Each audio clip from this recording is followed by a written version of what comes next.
Current affairs के।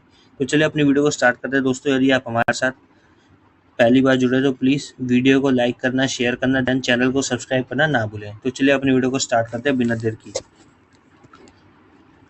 जैसे कि मैंने आप सभी को बता दिया दोस्तों, अब देखते हैं आप कितने क्वेश्चन सोल्व कर पाते हैं और कितने नहीं। ठीक है, देखते हैं आपको कितने क्वेश्चन पता है और इसके अकॉर्डिंग आप पता लगा पाएंगे कि आपकी जो तैयारी है कितनी चल रही है। ठीक है, तो चलिए स्टार्ट करते हैं। जैसे कि हिस्ट्री के टॉप 5, जियो के, पॉलिटिकल साइंस के, स्टैटिक जीके और करंट अफेयर। तो चलिए अपनी वीडियो को स्टार्ट करते हैं।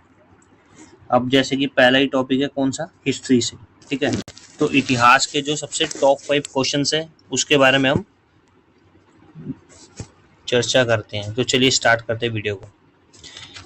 अब दोस्तों जैसे कि पहला ही क्वेश्चन है, अल बरूनी किसके साथ भारत आया था। तो अल बरूनी किसके साथ आया था, आप सबसे पहले अल बरूनी के बारे में देख लेते हैं। अल बरूनी कौन था।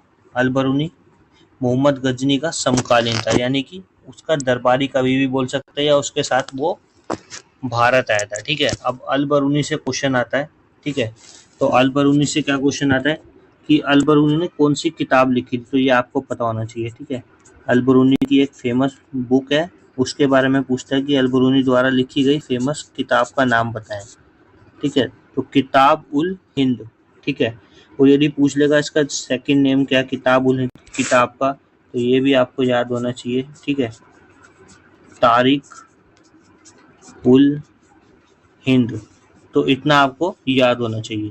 ठीक है, अब महमूद गजनी लिखा है। ठीक है, महमूद गजनी भी बोल सकते हैं आप, या गजनवी भी बोल सकते हैं।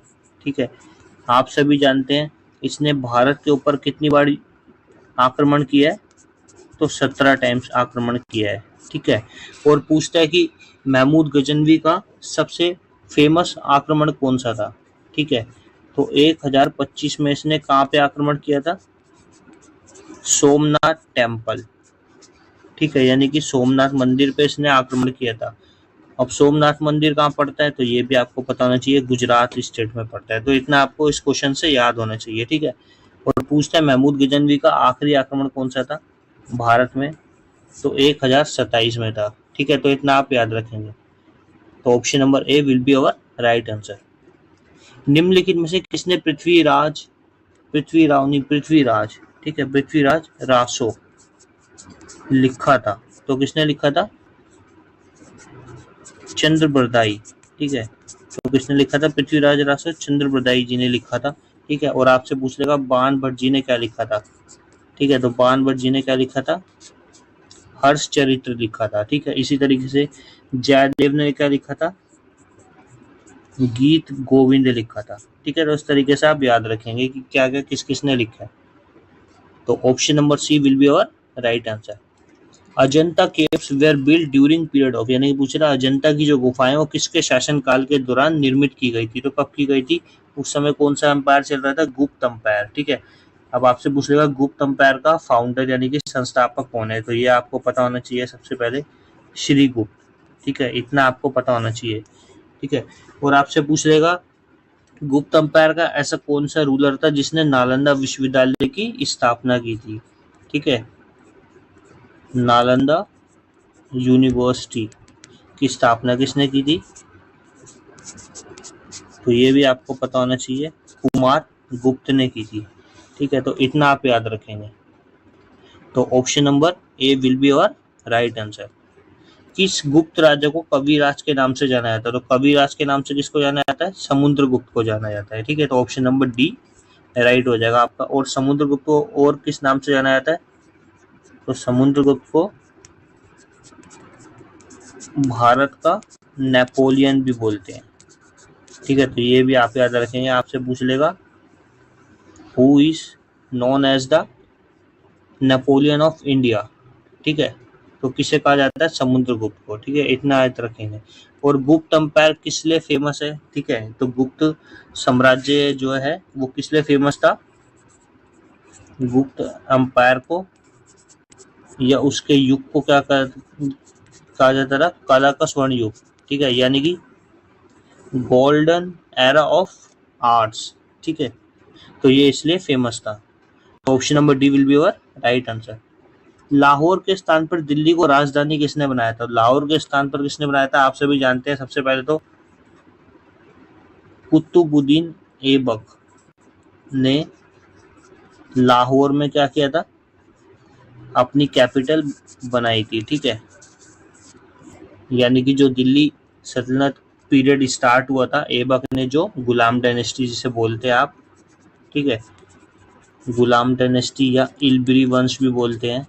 ठीक है, और कौन सा होता है, मामलुक, मामलुक डायनेस्टी, 3 नाम से जाना जाता है। ठीक है, या स्लेव डायनेस्टी भी बोल सकते हैं आप इंग्लिश में। ठीक है, तो इसमें क्या है, उसने अपनी राजधानी किसको बनाया था, लाहौर को। लेकिन उसके बाद जब इल्तुतमिश आया तो उसने लाहौर से राजधानी स्थानांतरित की, कहाँ पर, दिल्ली। ठीक है, तो क्वेश्चन यही पूछा गया है कि ऐसा कौन सा शासन या शासक था जिसने लाहौर के स्थान पर दिल्ली को राजधानी बनाया था? तो किसने बनाया था, इल्तुतमिश। तो और इल्तुतमिश कौन है आप सभी जानते हैं, real founder of slave dynasty. ठीक है, तो इतना आप याद रखेंगे, आपसे पूछ लेगा गुलाम वंश का वास्तविक संस्थापक कौन है, तो इल्तुतमिश है। ठीक है, तो इतना आप याद रखेंगे। Option number A will be our right answer. अब ज्योग्राफी का देखते हैं दोस्तों, क्या है ज्योग्राफी में। नील नदी किस सागर में गिरती है? तो नील नदी कहाँ गिरती है दोस्तों, मेडिटेरियन सी, यानी कि भूमध्य सागर। ठीक है, क्वेश्चन पूछता है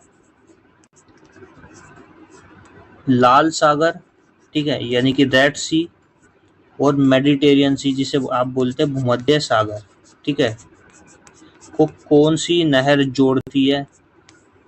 तो ये आपसे क्वेश्चन पूछा जाएगा। तो कौन जोड़ती है, स्वेज नहर। ठीक है, तो इतना आप याद रखेंगे, यानी कि इन दो सागरों के बीच में डिवाइड करती है स्वेज नहर इन दोनों को। ठीक है, तो इतना आप याद रखेंगे। तो option number D will be our right answer. Bharat के किस राज्य में कंचनजंगा चोटी स्थित है? तो भारत के किस राज्य में कंचनजंगा चोटी? सिक्किम में। ठीक है, तो इतना आप याद रखेंगे, सिक्किम में। ठीक है, अब कंचनजंगा की आपको लंबाई भी पता होनी चाहिए, कितनी है इसकी लंबाई, 8,586, ठीक है, मीटर। तो इतना आपको पता होना चाहिए। तो option number D will be our right answer. Tibet में ब्रह्मपुत्र नदी को किस नाम से जाना जाता है? तो तिब्बत में किस नाम से जाना जाता है, सांगपो। ठीक है, आप सभी जानते हैं। और ब्रह्मपुत्र नदी जो है भारत में कहाँ से प्रवेश करती है? तो ये आपसे क्वेश्चन पूछेगा। तो कहाँ से करती है, अरुणाचल प्रदेश से। ठीक है, तो इतना आपको याद होना चाहिए। और आपसे पूछ लेगा ब्रह्मपुत्र की लंबाई कितनी है? तो 2900 किलोमीटर इसकी लेंथ है। ठीक है, और आपसे पूछ लेगा ट्रिब्यूटरीज ऑफ ब्रह्मपुत्र रिवर, यानी कि ब्रह्मपुत्र रिवर की सहायक नदियां कौन कौन सी है? तो ये भी आपको याद होना चाहिए। ठीक है, और अरुणाचल प्रदेश में इसे किस नाम से जाना जाता है? दिहांग के नाम से जाना जाता है। तिब्बत में सांगपो नाम से जाना जाता है ब्रह्मपुत्र नदी को। ठीक है, अब इसकी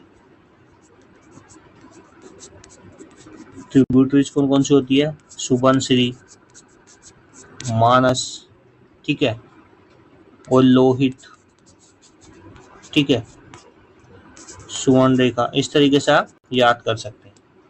तो option number A will be our right answer. Narmada नदी का स्रोत डैश है, यानी कि ओरिजिन पूछ रहा है, वो कहाँ से निकलती है? तो कहाँ से निकलती है आप सभी जानते हैं, Amarkantak. Option number B will be our right answer. ठीक है, अब ये दोस्तों यहाँ लिखा है सी ऑप्शन, वेस्टर्न घाट्स। तो वेस्टर्न घाट्स किसे कहा जाता है, यानी कि सह्याद्री को क्या कहा जाता है, वेस्टर्न घाट्स। तो इतना भी आप याद रखेंगे। ठीक है, और एक क्वेश्चन आता है इकोलॉजिकल हॉटस्पॉट। ठीक है, तो इसे इकोलॉजिकल हॉटस्पॉट के नाम से कौन सा घाट जाना जाता है, पश्चिमी या पूर्वी? आपको कमेंट करके बताना है। कृष्णा नदी का उद्गम कहाँ से होता है? तो कृष्णा नदी का भी कहाँ से होता है दोस्तों, Amarkantak. Option number D will be our right answer. अब पॉलिटिकल साइंस आ गया। पॉलिटिकल साइंस के ऊपर देखेंगे कि क्या क्या कुछ खास है। तो सबसे पहला क्वेश्चन है पॉलिटिकल साइंस का, भारतीय संविधान का कौन सा अनुच्छेद राष्ट्रपति के पद के लिए पुनर्निर्वाचन की योग्यता निर्धारित करता है? यानी कि पूछ रहा है ऐसा कौन सा आर्टिकल है in which article of the Indian constitution sets the qualification for re election, यानी कि पुनर्निर्वाचन की योग्यता निर्धारित करता है। तो कौन सा करता है? 57 करता है। आप सभी जानते हैं 52 के अंदर क्या है, भारत का क्या होगा, एक प्रेसिडेंट होगा, ठीक है। और 54 के अंदर क्या है, उसके क्या बताए गए हैं, इलेक्शन की पद्धति बताई गई है। ये आप सभी याद रखेंगे, ठीक है। 59 के अंदर क्या है और 60 के अंदर क्या है? 60 के अंदर क्या है? ओथ है, जिसे आप शपथ बोलते हैं, ठीक है। तो इस तरीके से आप याद रखेंगे। और आर्टिकल 61 भी बहुत ज़्यादा इम्पोर्टेंट है, जिसे क्या बोलते हैं? इम्पीचमेंट। इम्पीचमेंट का मतलब क्या है? महाभियोग की, या प्रोसेस ऑफ इम्पीचमेंट, महाभियोग की प्रक्रिया लाई जाएगी। किसके लिए? यदि राष्ट्रपति के ऊपर महाभियोग लगाया जाता है तो आपको 14 दिन पहले रिटर्न में उन्हें सूचित करना होगा। तो इतना आप याद रखेंगे। तो option number D will be our right answer. अगला क्वेश्चन है, राष्ट्रपति किस विधेयक को पुनर्विचार के लिए नहीं लौटा सकता? तो किसको नहीं लौटा सकता दोस्तों? आप सभी जानते हैं मनी बिल को नहीं लौटा सकते हैं, ठीक है। तो option number C will be our right answer. Bharat के प्रथम मुस्लिम राष्ट्रपति कौन थे? तो भारत के प्रथम मुस्लिम राष्ट्रपति कौन थे? जाकिर हुसैन, ठीक है। तो option number B will be our right answer. और सबसे पहले राष्ट्रपति कौन थे हमारे? ये भी आपको पता होना चाहिए, डॉक्टर राजेंद्र प्रसाद, ठीक है। तो इतना आप याद रखेंगे। Option number B will be our right answer. Bharat के राष्ट्रपति ने आर्थिक संकट की घोषणा कब की थी? तो कब की थी? जब नेशनल इमरजेंसी लगी थी। कब लगी थी? 25 जून, यानी कि 25 जून 1975 को क्या किया था? राष्ट्रीय आपातकाल की घोषणा हुई थी। और उस समय क्या हो गया था? आर्थिक संकट से जूझ रहा था हमारा देश, ठीक है। तो option number C will be our right answer. राष्ट्रपति निम्न में से किस सूची के विषय पर अध्यादेश जारी कर सकता है? तो किस पे कर सकता है? बेसिकली राज्य सूची, यानी कि स्टेट लिस्ट पे कर सकता है, ठीक है। तो option number A will be our right answer. अब स्टैटिक जीके के देखते हैं टॉप 5, ठीक है। अभी तक हमने किस किस के कवर किए हैं? हिस्ट्री के कवर किए हैं, ज्योग्राफी के किए हैं और पॉलिटिकल साइंस के किए। अब स्टैटिक जीके का पार्ट देखते हैं क्या है इसमें। तो सबसे पहला क्वेश्चन ये दोस्तों, विजय घाट किसकी समाधि स्थल है? तो विजय घाट किसका समाधि स्थल है? आप सभी जानते हैं राजीव गांधी जी का, ठीक है। इंदिरा गांधी का पूछ लेगा आपसे, तो इंदिरा गांधी के समाधि स्थल को किस नाम से जाना जाता है? शक्ति स्थल, ठीक है। लाल बहादुर शास्त्री जी का पूछ लेगा तो ये भी आपको याद होना चाहिए, किस नाम से होता है? जिन्होंने नारा दिया था जय जवान जय किसान का, ठीक है। तो ये भी आप याद रखेंगे, इनका किस नाम से जाना जाता है? लाल बहादुर शास्त्री जी का किसान घाट, ठीक है। ये भी आप बोल सकते हैं इसको। और महात्मा गांधी जी का आप सभी को पता ही है, राजघाट, ठीक है। तो चलिए आगे बढ़ते हैं। Option number C will be our right answer. मिस्र का सबसे बड़ा पिरामिड कौन सा था? मिस्र का सबसे बड़ा पिरामिड कौन सा है दोस्तों? Khufu pyramid. Option number C will be our right answer, ठीक है। यहाँ मैंने को और दिखा रहा है, आप एक बार सी ऑप्शन होगा, ठीक है। निम्नलिखित में से कौन किस राज्य में फूलदेई त्योहार बनाया जाता है? फूलदेई त्योहार बेसिकली कहाँ बनाया जाता है? उत्तराखंड में। आप सब जानते हैं उत्तराखंड में फूलदेई त्योहार किस लिए प्रसिद्ध है? फूलों की घाटी, यानी कि यहाँ पे फूलों से त्योहार मनाया जाता है। और उस दिन क्या होता है? एक दूसरे घर जाके फूल डिस्ट्रीब्यूट किए जाते हैं, ठीक है। और आपसे पूछ लेगा हरेला पर्व। हरेला पर्व भी कहाँ से रिलेट करता है? उत्तराखंड से। तो इतना आप याद रखें। Option number A will be our right answer. सूर्य मंदिर कहाँ स्थित है? तो दोस्तों आप सभी जानते हैं सूर्य मंदिर कहाँ स्थित है? कोणार्क। और कोणार्क कहाँ पड़ता है? उड़ीसा में पड़ता है, ठीक है। आप सभी जानते हैं भारत के अंदर कितने सूर्य मंदिर है? तो 3 सूर्य मंदिर है, ठीक है। ये आप सभी को पता होना चाहिए, 3 सूर्य मंदिर है, ठीक है। एक तो ये हो ही गया है जो कि उड़ीसा में कोणार्क में स्थित है। दूसरा कौन सा है? मोढेरा सूर्य टेम्पल। तो ये कहाँ पड़ता है? ये आपका गुजरात स्टेट में पड़ता है। ठीक है, ये आपको याद होना चाहिए। ठीक है, और एक और है, वो आपको कमेंट करके बताना है। ठीक है, उस नंबर टेम्पल का नाम मैं आपको बताया था, वो कहाँ पड़ता है, जम्मू कश्मीर में। ठीक है, तो आपको बताना है बेसिकली उसका नाम क्या है उस टेम्पल का। तो option number A will be our right answer. Tamasha किस राज्य की प्रमुख लोक नृत्य कला शैली है? तो तमाशा किसकी है? महाराष्ट्र की। ठीक है, गुजरात की आप सभी जानते हैं, गरबा हो जाएगी। ठीक है, राजस्थान की क्या हो जाएगी,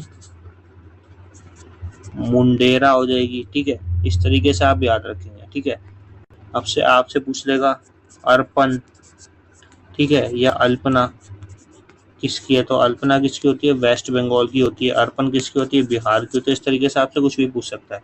ठीक है, option number B will be our right answer. अब करंट अफेयर्स के क्वेश्चन देखते हैं। हमारे 4 टॉपिक क्लियर हो गए हैं। ठीक है, कौन कौन से हो गए हमारे? हिस्ट्री हो गया है, ज्योग्राफी, पॉलिटिकल साइंस और स्टैटिक जीके। अब लास्ट क्या रहेगा? Current affairs. तो इसका देख लेते हैं क्या है इसमें आज। हर साल आयुष्मान भारत दिवस कब मनाया जाता है? तो हर साल कब बनाया जाता है दोस्तों? 30 अप्रैल को, 30 अप्रैल को बनाया जाता है। ठीक है, 1 मई को क्या बनाया जाता है? मजदूर दिवस यानी कि लेबर डे बनाया जाता है। और आप सभी जानते हैं 1 मई को ही क्या होता है? गुजरात और महाराष्ट्र दिवस यानी कि स्थापना दिवस। ठीक है, इतना आप याद रखेंगे। Option number C will be our right answer. Green Nobel कहे जाने वाले गोल्डमैन अवार्ड 2024 के लिए निम्न में से किसे चुना गया? तो किसे चुना गया? बेसिकली आलोक शुक्ला जी को चुना गया है। ठीक है, तो इतना आप याद रखेंगे। Option number A will be our right answer. निम्न में से कौन सा रेलवे मुख्यालय मध्य समुद्र के स्तर से सबसे ज्यादा ऊंचाई पर स्थित है? तो कौन सा है? ऑप्शन नंबर सी पूर्व मध्य रेलवे यानी कि ईस्ट सेंट्रल रेलवे। ठीक है, अब आप सभी जानते हैं रेलवे जोन कितने हैं? टोटल 18 है। ठीक है, यदि आपसे पूछ लेगा दक्षिण रेलवे यानी कि साउथ रेलवे जोन कौन सा है? तो चेन्नई है। ठीक है, और आपसे पूछ लेगा उत्तर रेलवे कौन सा है? तो दिल्ली यानी कि न्यू दिल्ली बोल सकते हैं आप। ठीक है, वेस्ट रेलवे पूछ लेगा तो कौन सा हो जाएगा? मुंबई हो जाएगा। ठीक है, और ईस्ट रेलवे पूछ लेगा तो कैलकाटा यानी कि कलकत्ता। ठीक है, तो इतना आप याद रखेंगे। समुद्री सुरक्षा बेल्ट 2024 नामक नौसैनिक अभ्यास में से कौन सा देश शामिल नहीं है? तो कौन सा नहीं है? बेसिकली चाइना, रशिया, ईरान है। आप सभी जानते हैं, इन तीनों का आपने नाम भी सुना है। लेकिन बेलारूस जो है किसी भी एक्सरसाइज में शामिल नहीं है इस तरीके की। तो option number D will be our right answer. तो इसी के साथ दोस्तों हमारी वीडियो खत्म होती है। यदि आपको वीडियो अच्छी लगे तो please like, share and subscribe करना ना भूलें। और आज का हमारा जो टारगेट दोस्तों 500 सब्सक्राइब कर, तो प्लीज़ सपोर्ट कीजिएगा। Thanks for watching my video.